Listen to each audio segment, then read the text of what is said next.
look who is back after a little vacation. It's your best friends at Bet. Tyler Fulghum and Anita Marks ready to rock and roll on this Wednesday Hump Day edition of Bet. And we have a jam-packed show. The Good Word, Mets Yankees, Game 2 series finale in the Subway Series.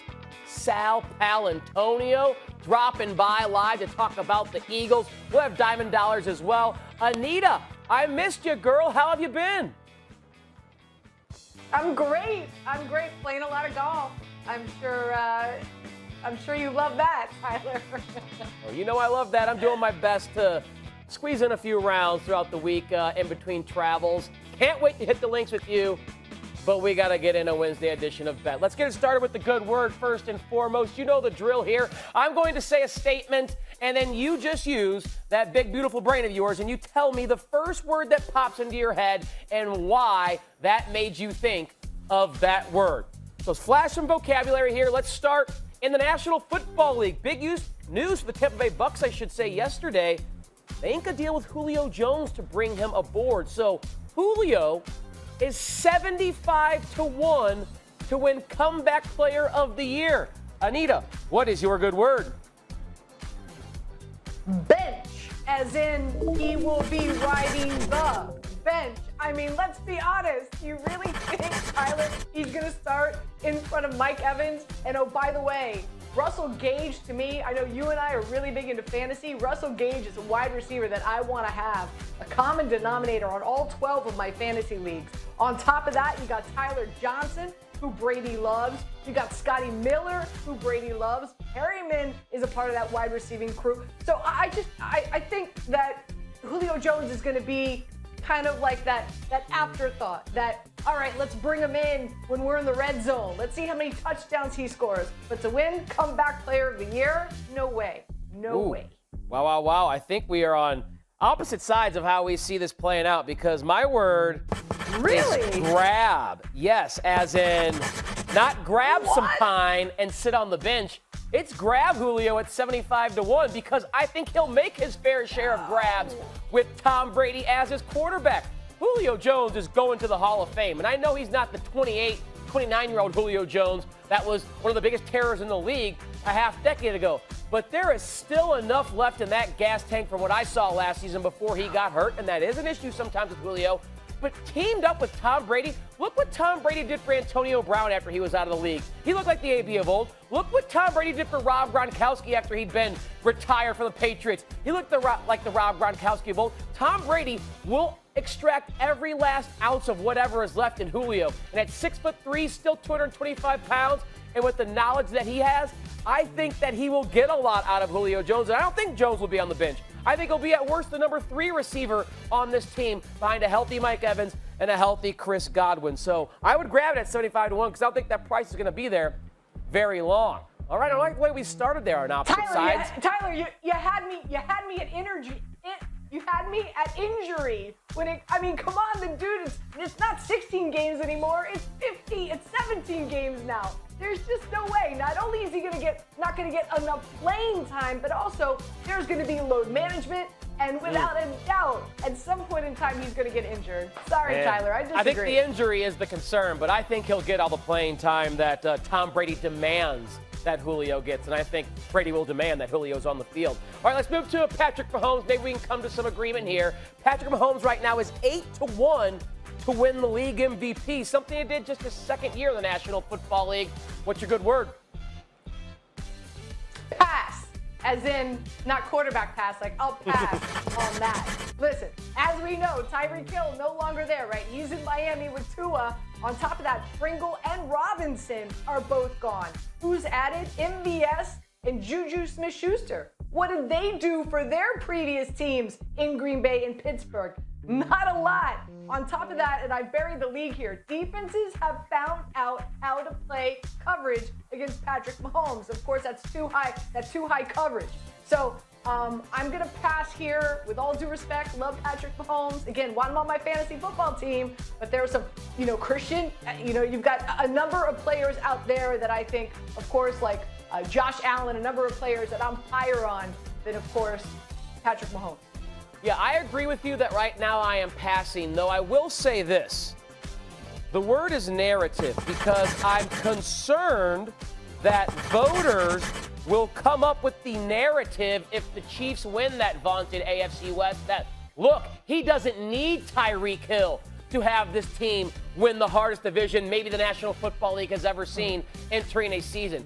I don't love the price at 8-1. I'd rather bet Justin Herbert at 10-1 because I think Herbert's in a better situation, is just as good, if not more talented, and you get a better price at 10-1. But I tell you what, if the Chiefs win that AFC West, if they're a 1 or a 2 seed, if they come out on top in the AFC West, there is going to be a narrative from the voters that look how valuable Patrick Mahomes is. Even if you take away Tyreek Hill, the AFC West still cannot dethrone him. So that's why I say narrative there. I'm passing like you because of the price, but I'm concerned if they finish first in that division. Aaron Rodgers, speaking of MVPs, he's got 4 on his shelf, and he's gone back-to-back. Did you see the pictures, and in case you didn't hear, they are right now, of Rodgers rolling into Packers camp looking like Cameron Poe, played by Nicolas Cage in Con Air? So give me your good word for this. Very simple statement. Aaron Rodgers as Nicolas Cage. Bunny, as in put the bunny back in the box. And I know dudes love to quote movie lines all the time. Us chicks don't. That's why I'm just giving you a treat today. Listen, I love when Aaron Rodgers, I love when he pulls stuff off like this, right? Like, some people might think it's stupid. He did say this. He thinks that Cage is the best actor ever in the history of acting. Obviously, he's a big fan.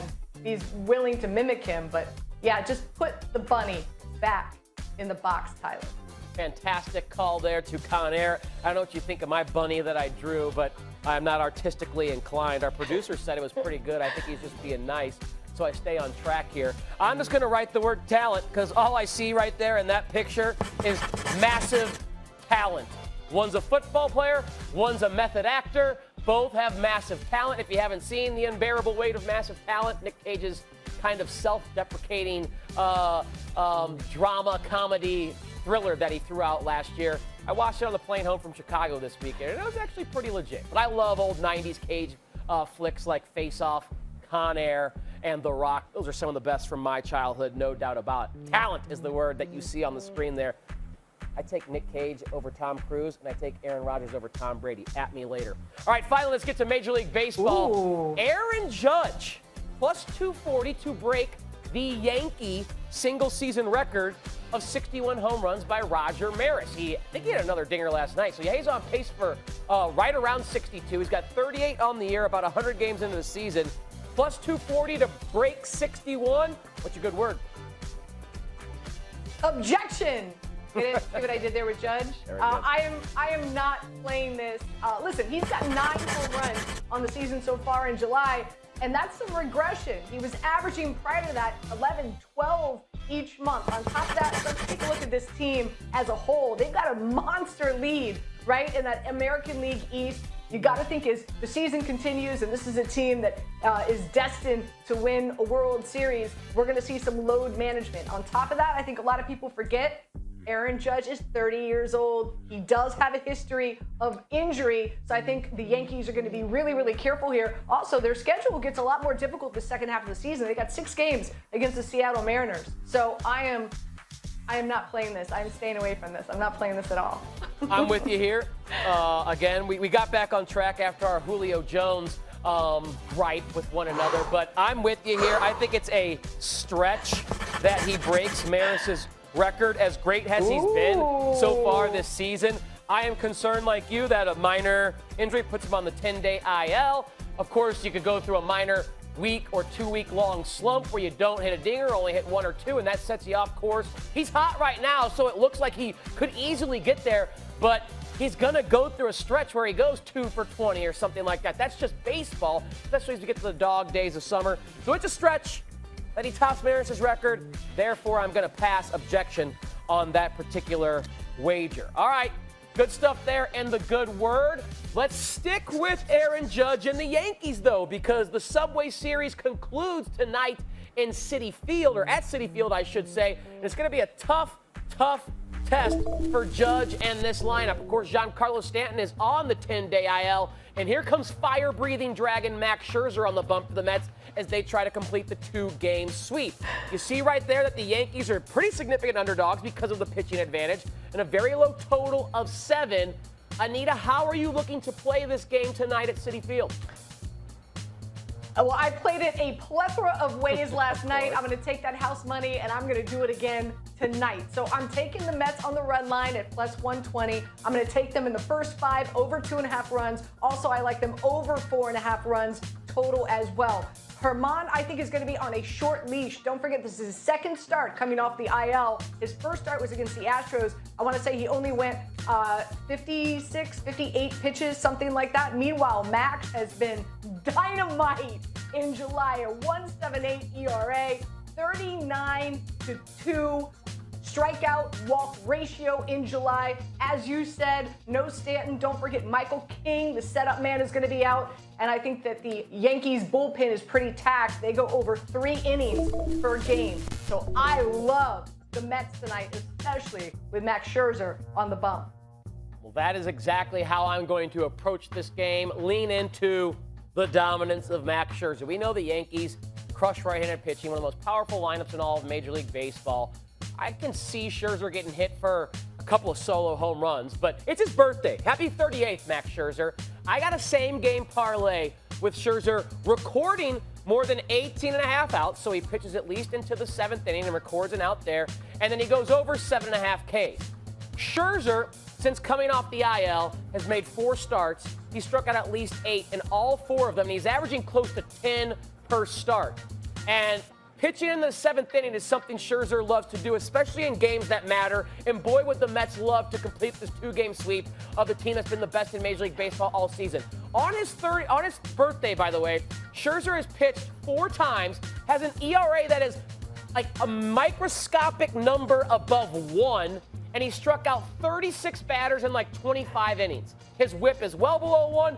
Dude shows up when he blows out the birthday candles. And I challenge Buck Showalter to go out to that mound one time and take the ball from Max Scherzer before the 8th or 9th inning if his team is leading. Scherzer will literally fight Buck Showalter on that mound and say, get your you-know-what back in the dugout. I'm old school. I'm going to finish what I started here. So I think Scherzer's going deep no matter what, and I think he rides the hot hand he's had since coming off the IL with at least 8 Ks. Same game parlay is almost 2-1, plus 198. But yeah, Buck, I dare you. I dare you to go try and make a mound visit with Max Scherzer in this game. That's not going to end well for you, my friend. No doubt about that. All right, we both like Scherzer and the Mets tonight. Let's see if we get back to the National Football League. If we like the Philadelphia Eagles as much as a certain friend who's about to join us in just a second. The odds to win the NFC East, which has been a punch line of sorts over recent years, Cowboys are the favorite. The Philadelphia Eagles, plus 185, not too far off. Washington and New York, kind of long shots, if you will, in that division. Our buddy Ryan Clark is big on one of these teams. RC, take it away. Fly, Eagles, fly. I'm ready to be listening to Meek Mill, Dreams and Nightmares pregame any day, any Sunday, any weekend, because they are not, I don't believe they're going to win in the NFC East. They are going to win the NFC East. They're the best team in the NFC East, and I don't really think it's that close. This team can absolutely be very good. This team can contend for an NFC championship. Does it rest on the right arm of their quarterback? Absolutely. But I believe in Jalen Hurts enough. All right, RC big on the Eagles. Let's bring in a guy who knows a thing or two about Philadelphia and the Eagles. It's our Uncle Sal Paolantonio joining us here on Bet. Uncle Sal, with the Eagles as they open up training camp, we appreciate you dropping by. Let's just start right away with the expectations for this team. RC believes in them. I know a couple of our friends here on Daily Wager believe in them. Sal Pal, how is the team managing these expectations that they can unseat the Cowboys? And do you think that's realistic for them this year? Well, I'm glad you called me Uncle Sal. I got all the gray hair to prove it. This is my 30th, that's correct, 30th training camp for the Philadelphia Eagles. So I got a lot of history with this team, and I've never seen these kinds of anticipated expectations. You take expectations, You add a great unknown, great expectations plus great unknown, and what do you get? You get what I call the year of living dangerously with Jalen Hurts. Really, it could go either way. I've seen him get better in certain areas, but in other areas I see where he has stalled, specifically in situational football, third down and in the red zone. So while I'm a believer in the roster overall, I think the team has really upgraded at wide receiver, linebacker, and cornerback. Those were three areas where they suffered last year. I think they have the best offensive line in the division, but it all comes down to whether Jalen Hurts can elevate this offense from revolving around the run game to evolving so it revolves around the passing game. All right, Sal, so the Eagles are the second favorite to win the division. Do you think they do it? I do think that they do it. I think they have history on their side, Anita, right?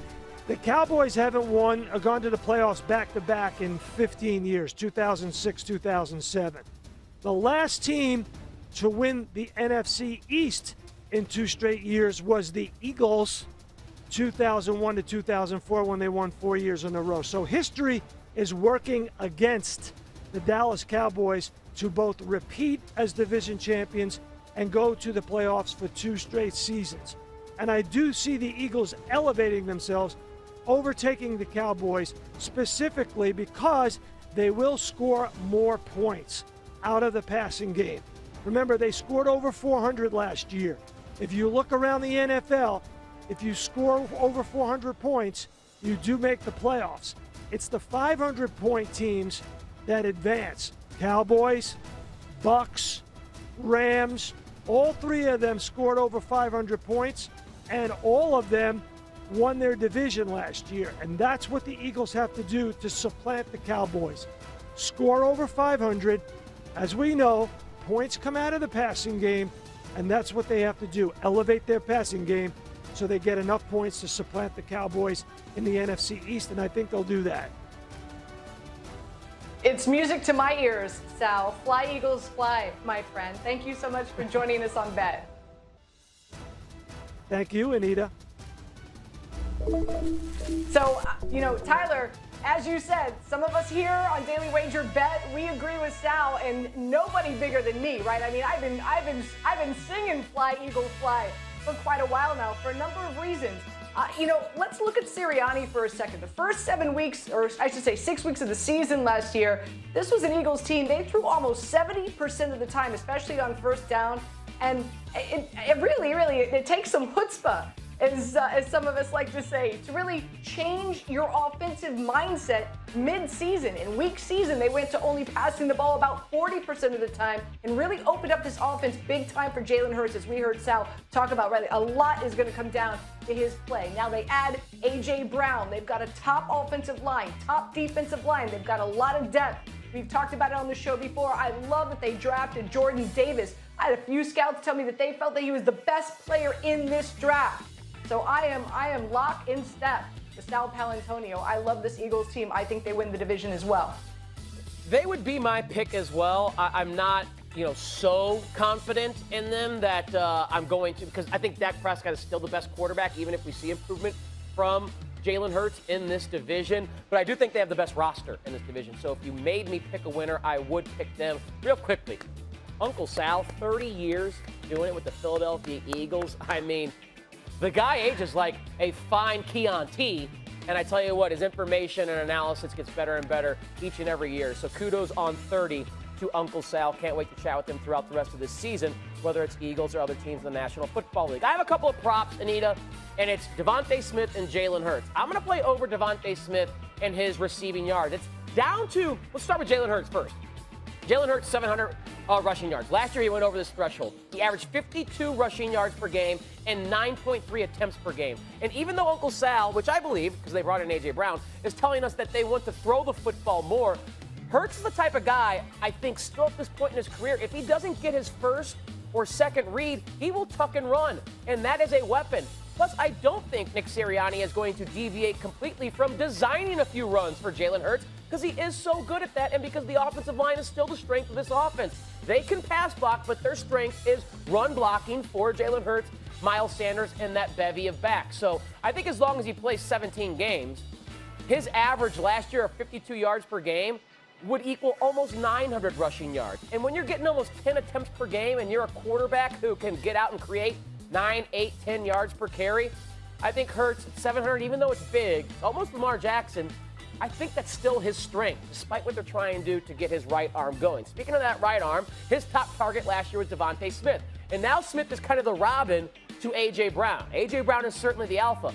But, I mean, come on. I think there's a little bit too much of an adjustment to Smith and his total because Brown is there. As a rookie, Smith went over 900 yards and earned more than 104 targets. Again, especially if Sal Pal is telling us what he's telling us is true, that Sirianni wants to drop Hurts back and throw the ball a little bit more, then I don't think we should take away from or downgrade from the 100-plus targets that Smith saw, even with A.J. Brown on the other side. A.J. Brown's going to get the bulk of the attention from the coverage, so Smith might be the guy who actually leads his team in targets because he gets more one-on-ones. And we know he can cook one-on-one coverage. He did it at Alabama. That's how he won a Heisman. He did it last year when he had the opportunity. So I think just that year 1 to year 2 leap for wide receivers is always kind of like the biggest. And I can see him going from 104 targets to about 120, and from about 900 yards to over 1,000. I think this is a bit too low at 875.5 with Devontae Smith. All right, so there's a couple. You tell me if you like them or not, and anything else about the Eagles, props, future plays that interest you as we approach August. Yeah, really quick, I love your over rushing yards for Hurts. The schedule for the Eagles, they're going up against the 30th easiest schedule against opposing defenses with the run. So I do like that a lot. Last year they were 27. This year it's even easier. Now, a few that I like week 1. I'm taking the Eagles -4, -4.5 in some places against Detroit. I also like the Eagles over 3.5 wins in the NFC East. I like them over 2.5 against the Giants. I think they sweep the Giants. I think they get at least 1 against Dallas and Washington. Also, we heard Sal Paolantonio talk about them scoring points. Yes, I think they're going to score the most points in the NFC East. This might be my favorite bet at +175, especially with the addition of A.J. Brown and Smith. And then you've got Gatterup. They've got a plethora of tight ends there. Great offensive line. I think they're going to be really explosive. And, of course, I like the over 9.5 wins as well. I think they're going to have to win 10 games in order to win the division. I like that highest scoring team in the division. And you add A.J. Brown, your offensive line is amazing. Hurts getting better. And then what was lost from the Cowboys offense? They lost Lyle Collins. They lost Amari Cooper. They lost Cedric Wilson. Michael Gallup's coming back from injury. They lost a lot. So at +175, I'm going to steal that.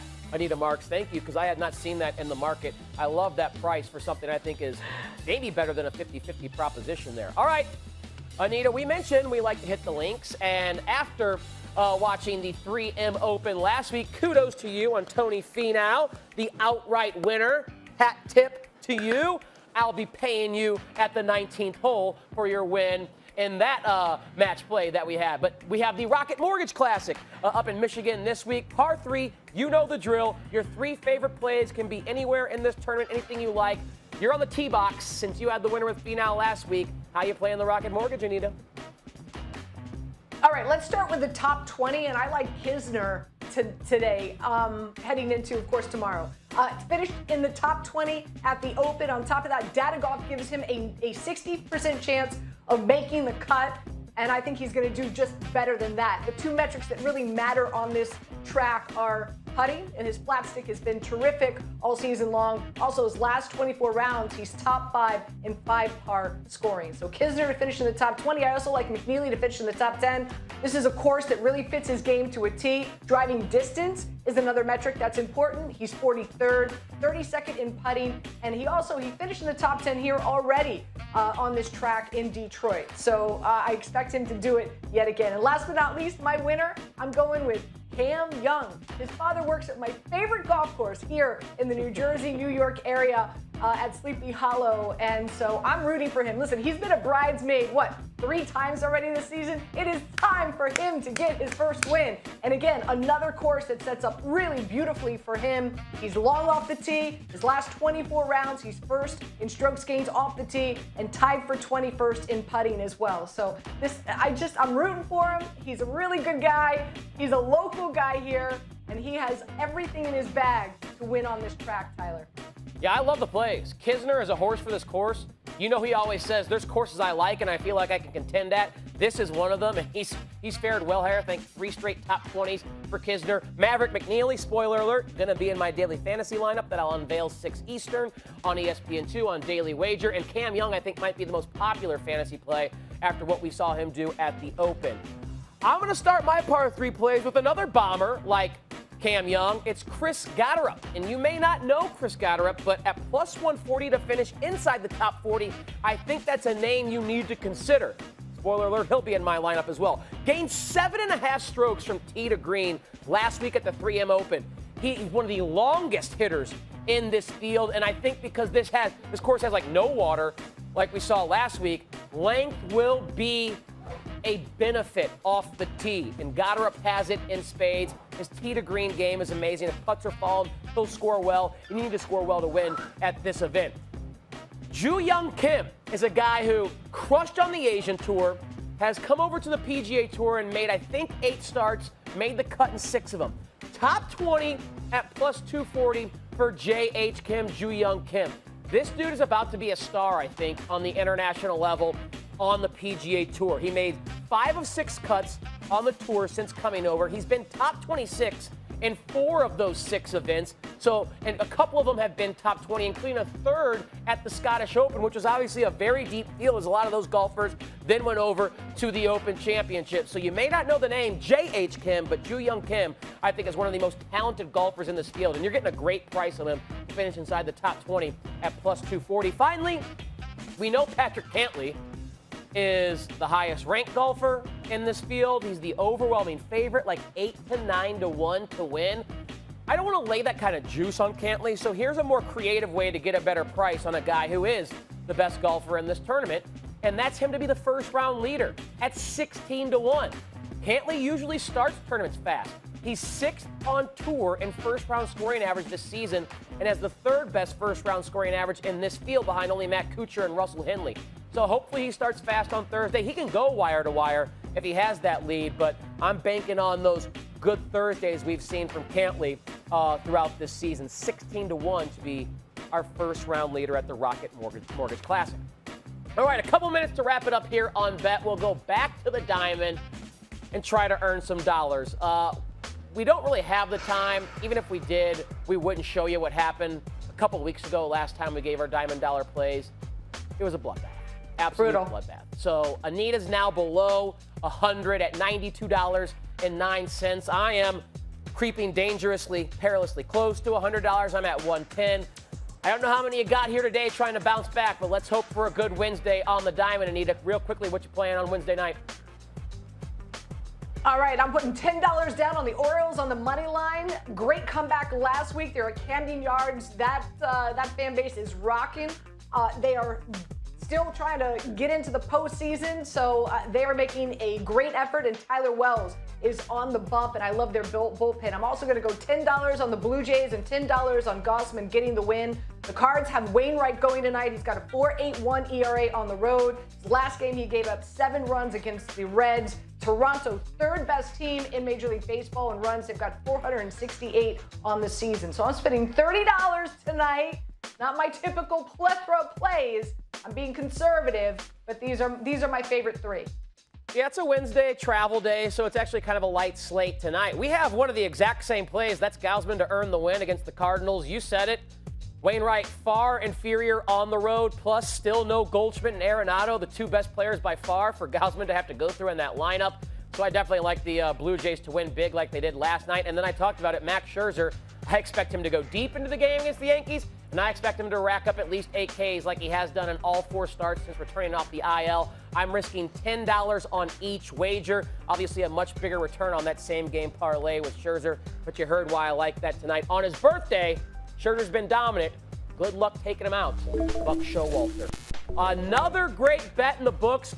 Like riding a bicycle, we figured it out. Big thanks to Uncle Sal Paolantonio and RC for helping us out as well. She's Anita Marks. I'm Tyler Fulghum. Everyone, have a great night. Thanks for watching us here on Bet.